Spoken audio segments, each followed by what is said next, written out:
food is not torture. Your eating disorder is torture. So you gotta get out of it.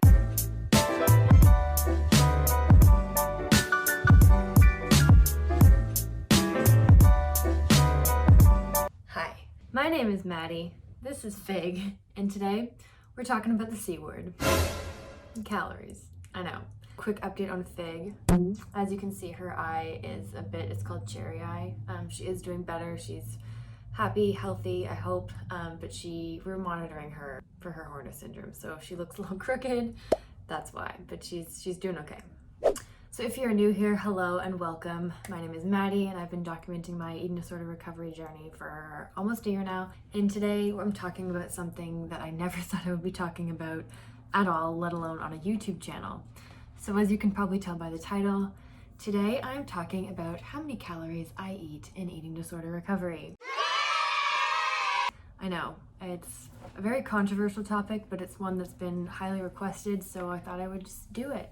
Before we begin, I'm putting in our trigger warning to say I'm going to be talking about calories, I'm going to be talking about food, I'm going to be talking about numbers, I'm going to be talking about weight loss, weight gain, and all things relating to eating disorders. So if that is triggering to you, probably shouldn't watch this video.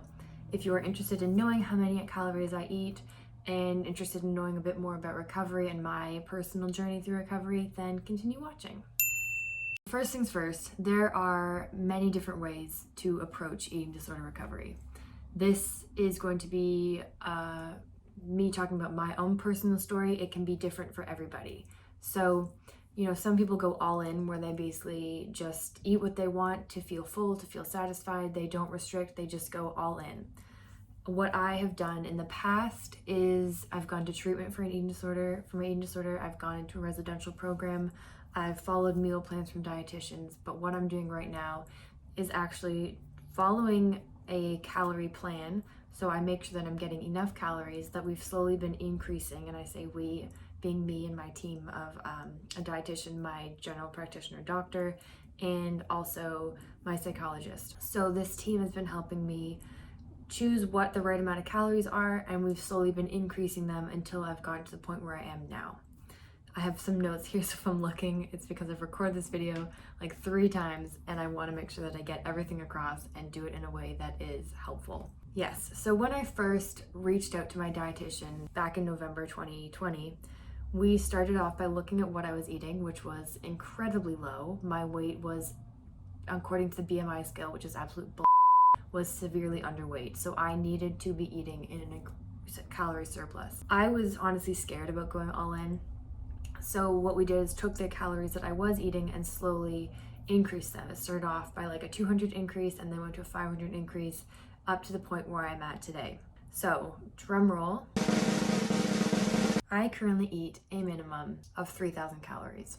Right now, that is what I'm eating. I don't have my period back. I am still in a place of weight restoration, and we're working towards getting towards my set point. So that 3,000 is the minimum that I eat. Some days it's 3,200, some days it's 3,100, some days it's 3,000. I'm sure some days it's probably closer to 2,900. But my rough baseline is about 3,000 calories. I'm not gonna say it's a lot, I'm not gonna say it's too little, because this is just my personal amount that I eat. I wanna be sure to not label foods and say there's good or bad foods. Yeah, that's it, 3,000 calories.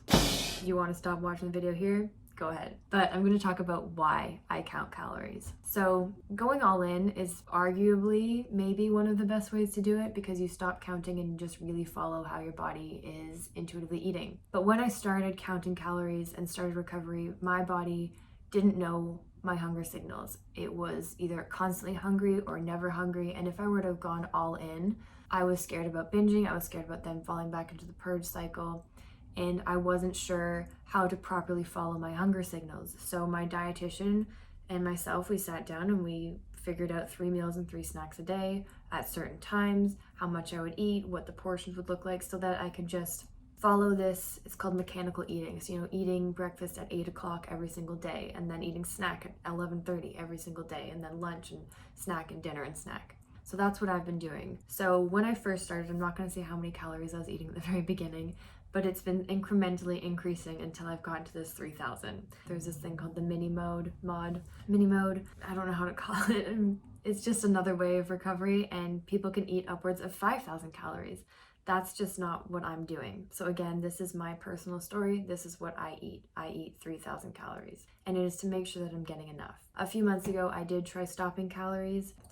I did try stop counting calories, but then I ended up actually under eating because I was overestimating the amounts that I was eating. So right now, what I do is roughly track, which means that I kind of say, okay, I'm gonna have a cup of cereal, but instead of taking the cup and then putting the cereal in the cup and then putting the cup into the bowl, I just kind of roughly pour in what I think is a cup of cereal. Same with, measuring lettuce and spinach and stuff like that, a cup, and vegetables. When it comes to proteins, sometimes I measure it depending on the protein, but I've gotten a lot better. So again, I do want to say that everyone is different. If you are in recovery, do not watch this video and say, okay, I'm also going to eat 3,000 calories, because that is very specific to me, to my dietary needs, my exercise, my movement, my activity. 3,000 is just my baseline, and I don't even follow it sometimes. Sometimes I'm way over. So the point of this video is not to tell you to start eating 3,000 calories in recovery, because you could need 5,000 calories. This is just me. So if you take anything away from this video, it's just that Maddie Jane eats 3,000 calories. That has no impact on your life whatsoever, except for you just to know that. So yeah, I did gradually build up to this point, and it's been very hard. It's been very tricky. There were days when I didn't want to do it, and following along has been an excruciatingly difficult process, but I'm very glad that I've been doing it. So I would love to get to a place where I can look at an egg and not immediately look at it as like a certain numerical value and just say I'm feeling like an egg, so I'm gonna eat an egg. Same with things like bananas and going out for dinner. That gets really tricky too, because I will still look at menus and try and calculate how many calories I think I'm gonna eat, which isn't healthy. Your life should not be about tracking numbers and looking at the food in front of you and giving it numerical points. Your life should be about living your life the way you feel like, in a free way, and food is meant to be enjoyed. It's meant to help you fuel your body to get through the life that you want to live. Food is not torture. Your eating disorder is torture. So you gotta get out of it.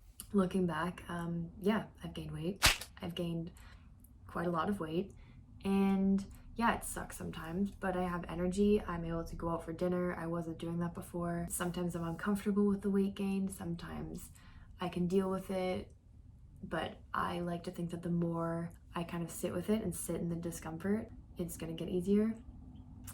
You just have to keep going. You just have to keep pushing yourself. So yeah, I'm not really sure how long I'm going to stay at this phase. I've been working with my dietitian, as I've said. So right now my daily calories is 3,000. I eat 3 meals and 3 snacks a day, and I do still work out. That's a problem that I've mentioned before, is I do have a problem with exercise and exercise addiction. So on days when I exercise a lot, then I will probably add closer to 3,500 calories. Yeah, it's really so up in the air. So I'm saying so a lot. I'm going to continue to count my calories and continue to eat at this amount until I hopefully get my period back. So basically the reason I don't have my period, which I've touched on before, is because my body is just not in a healthy place. And for a woman to have her period, it kind of means that she's healthy. And at this point, my body's focused on restoring the fat in my body and restoring certain vital organs and protecting them, that the period is just kind of not on my body's mind right now. But once my organs are repaired, I could be totally wrong when I'm saying all this, but once that's fixed, then hopefully my period will come back and I can start moving things around with my diet and eating more intuitively. Because right now, I am not eating intuitively because I have to continue to eat in a calorie surplus even if I'm not hungry. So for example, right now it's 12:22. I'm supposed to have lunch in about 8 minutes and I'm not hungry. I know that I can choose my meals. So if I feel like having a high calorie, I'm just gonna pull this out of my head, loaf of bread, as opposed to, I don't need a whole loaf of bread, but let's say on days like today when I'm not hungry for lunch, I'll have a higher calorie dense meal as opposed to a volume filled meal with lots of different things. So for example, today I'll probably have, because I'm not hungry, I have these muffins that I make, and they're high protein, made with protein powder, and they've got chocolate chips in them and banana. So they're really small and dense, but they're high calorie. So as opposed to a day when I'm more hungry, when I'd probably have like an apple, turkey slices, whole wheat bread, and butter on the bread. So it's more food for probably the same amount of calories, but just different volumes. So when I first started recovery, I had a really meticulous meal plan. You know, it was like 1 apple, 2 slices of white bread, 1 tablespoon of butter, 2 eggs, and 3 slices of turkey. Now I can kind of say, you know, I need to fit X amount of calories in for lunch, and I can fill that however I want as long as I'm hitting that target. So that's what I do right now. I focus, because I eat so much, I really focus on a high fat diet. So a lot of avocado, a lot of oil, a lot of butters, a lot of chocolate. Yes, I kind of enjoy that, but it is hard mentally sometimes. Yesterday I did film and track everything I ate during the day. I do write everything down, and then I'll send that to my dietitian, and she'll say, okay, you know, this week you didn't have as much protein as you could, so maybe you can try incorporating more proteins here. Or I saw that you had an Nanaimo bar every single day for dessert. Maybe you can try switching that up. Yesterday I tracked everything that I ate, so I'm going to show you a day of my eating and calories, and hope you find that interesting. The first thing I usually have is a piece of fruit in the morning and something like a granola bar or protein bar. Today I had a blueberry RX bar and a banana, which I of course had to share with Fig.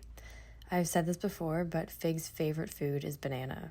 She knows that she usually gets a piece every morning, so she will hop over to me and we usually eat it together. This is probably my favorite part of the day, to be honest, and it's funny to look back because a year ago, eating a banana like this would have been absolutely terrifying to me. A few hours later, around 9 o'clock, I made my Rio breakfast. Today I also had some of the pumpkin spice flavored coffee that I tried in my pumpkin themed What I Eat in a Day video. It's definitely important to do challenges over again, as it takes repetition to overcome a fear food. Then for breakfast today, I was relatively hungry and I'm trying to increase my protein intake, so I had cottage cheese instead of yogurt and opted for a higher protein cereal. I also had a lot of berries. Honestly, I probably have close to 2 cups of berries every morning, and it's nice when they're still kind of in season in Ontario, because when winter hits, I feel like all the berries lose their sweetness and just sort of taste like water. The cereal I had this morning was high protein Vector, which actually tastes really good. In total, this breakfast was about 370 calories, which also includes the pumpkin spice milk I had. And of course, Fig gets another little treat. Her face does look a bit rough, but at least she's still eating. After breakfast, I got quite a lot of work done and then went on a long walk, so I was relatively hungry when it was time for lunch. Today I had something that would have been a huge challenge for me a few months ago, which was cheese bread with margarine and 2 eggs. Not egg whites, eggs. I had the asparagus as well, but don't really consider that to be much of a challenge, but did add olive oil to the pan to get more fats in. Adding margarine to bread, especially after olive oil and having cheese bread, was something I would have never done before. I thought the idea of adding spreads to things like bread was like wasted calories, but my God, does it make everything taste better. In total, this lunch was about 570 calories and is probably one of my favorite lunches to have. Around 5 p.m. I was feeling a bit hungry again, so today I had 2 of these strawberry oatmeal freezer muffins that are really easy to make and freeze and just pop in the microwave whenever you want some. Then around 8 p.m. it was time for dinner, and I chose to try and make up something with leftovers we had. I ended up making a weird coconut chicken curry type thing with some leftover soup that I had from Farm Boy. I started off by chopping up and sauteing zucchini, then adding some cooked shredded chicken and the soup. I then served everything on top of some leftover rice that I had from the night before. It's really nice to actually be able to use up leftovers, because before I would either only make enough so that I would be sure everything was finished, or be too scared of making too much and not having any leftovers ever. Or I would be too scared of not knowing calories in leftovers and would never touch anything. Now I'm able to roughly track and look at food as individual flavors as opposed to a series of numbers. I then finished off the day with this lovely chunk of Nanaimo bar, which was just enough to get me right above my calorie goal of 3,000. Overall, this was a pretty average day of eating and full of lots of foods that I really enjoyed. Yeah, so that was everything that I ate yesterday, and it was a pretty average day, I think. I'm trying to think about what I had, but yeah, the Nanaimo bar is a really easy way to kind of get in a bunch of calories at the end of the day, a delicious way to do it. When I first started having these Nanaimo bars, it was terrifying, and I would have like a quarter at a time, and now I eat the whole thing easy peasy. It's great. yeah, if you find that video interesting, let me know. If you want to see more what I eat in a day, more themed what I eat in a day. This video was a bit different and me just kind of sitting down and talking, so if you liked that, let me know. If you didn't, let me know. And yeah, that's all for now. So I hope you enjoyed today's video and see you in the next one.